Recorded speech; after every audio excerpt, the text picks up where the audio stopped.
Power tariffs is a hot topic in Sweden these days. Following EU regulations, Swedish utility companies are now introducing power tariffs. The idea is that the electricity grid is expensive, and by shaving off peak demand, society might not have to invest as much in the grid. For the electricity consumer, this means that even if you are managing to keep your total electricity consumption low, you will still pay a lot for using the grid if you have high power peaks in your consumption. My name is Johan Erlandsson and this is Future Country. Different utility companies have introduced different tariff models, but they do have in common that you have times where high power use is more expensive and times when high power use is less expensive. So to minimize cost, you are incentivized to spread out your power use and to ideally move it to the hours of the day and week where high power use is cheaper. One of the bigger utility companies in Sweden, Göteborg Energi, has this model. The base of the model is that the power tariff cost is calculated by the average hourly energy use of the three highest peaks during the month, and you have a certain cost per kilowatt. The higher the average of the three power peaks during the month, the higher the power tariff part of your utility bill will be. But there is more to the model. There are winter tariffs and summer tariffs. Winter is from November 1st to March the 31st. In winter, the power tariff during high cost hours is around €12 per kilowatt, with the high cost hours being between 7 a.m. to 8 p.m. on weekdays. In the rest of the time, the power tariff is zero. The customer also chooses a maximum power peak that he or she promises to not exceed, in this case 6 or 14 kilowatts. If you go for the lower power peak, the monthly fixed cost will be lower. This is a model that gives a strong incentive to move as much as possible of your energy use to the night hours and the weekend. One man that has already managed to optimize this model to the max is Gustav in Gothenburg, Sweden. He has moved all of his bought electricity to the low cost hours, resulting in zero power tariff cost.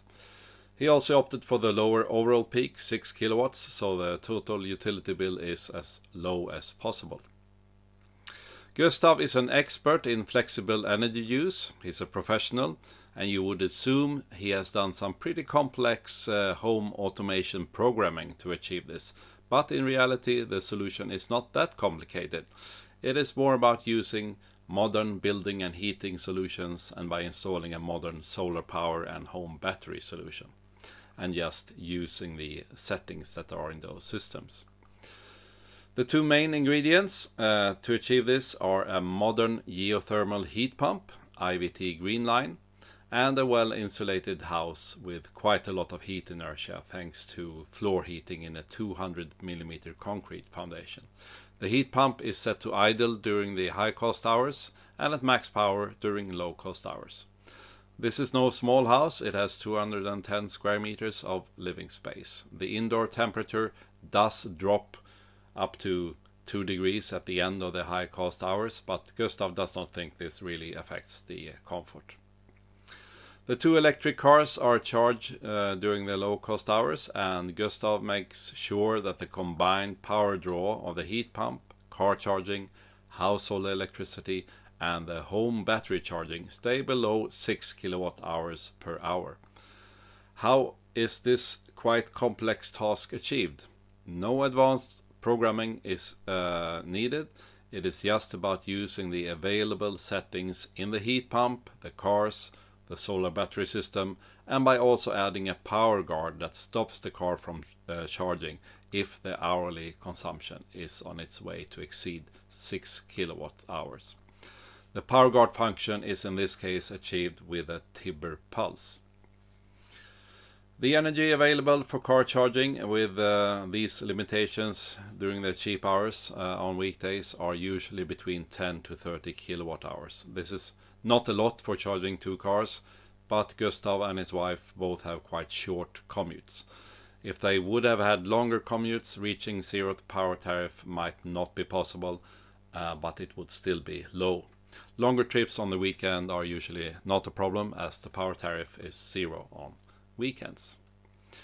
To also reach zero bought electricity during the expensive weekday hours, a 16 kilowatt hour home battery and a 12 kilowatt peak roof solar system supplies the household electricity during these hours, resulting in a zero power tariff cost.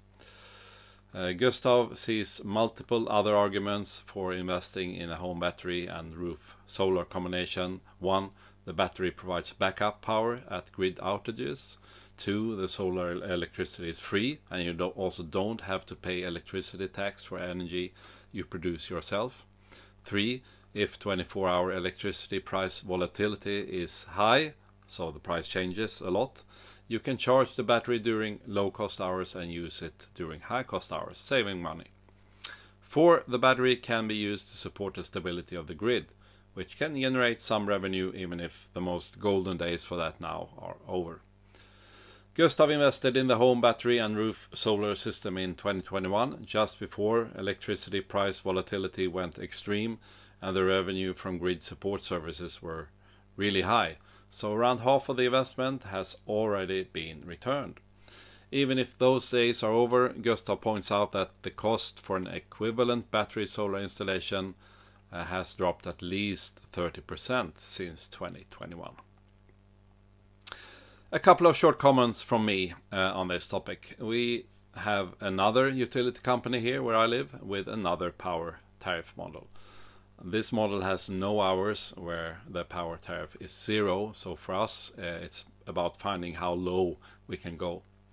Without explaining another power tariff model in detail, we have ended up in limiting our power use to 6 kilowatt hours per hour at night and 3 kilowatt hours per hour during the day, all days of the week. If we would not have had an electric car, we could have gone much lower, as we heat our house with firewood only. No electricity involved except a couple of very low powered circulation pumps, maybe 10 watts together. The idea of spreading out the power use to shave off peaks is good, but it also has some disadvantages. We can now no longer support the grid to the level we did before, when supplying the grid was too high. Before the power tariffs, we could charge the electric car at maximum speed to help out stabilizing the grid. We could also choose to charge the car during the few hours per night when the electricity was really low. None of these actions are possible anymore, as we have to spread out the charging during more hours. When it comes to the arguments for installing a solar and home battery system, I think it makes a lot of sense for the countryside.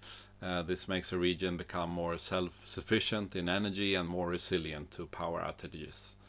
Often, we also have more space to install solar power in the countryside. And as costs for electrolyzers and hydrogen storage fall, why not produce hydrogen of the surplus energy in the summer for seasonal energy storage? If you found this video interesting, please leave a like and subscribe, and see you in the next one.